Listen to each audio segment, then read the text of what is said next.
rồi hệ cả liền đúng thôi emกันลองคนละเกิด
มันเลขโบน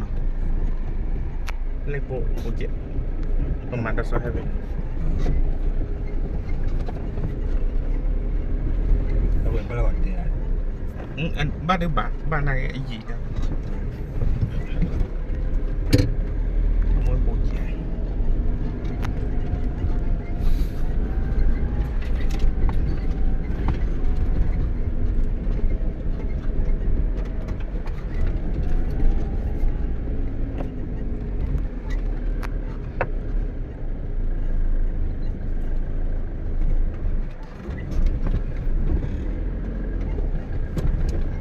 หาแล้ว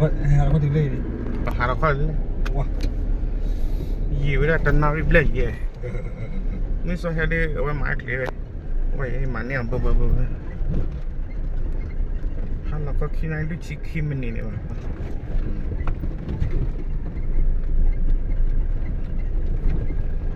ตอนนั้นลูกชิคกี้มันนี่ตอนนั้นเนี่ยบ่บ่อยมันตอนนั้นเนี่ยบ่บ่อย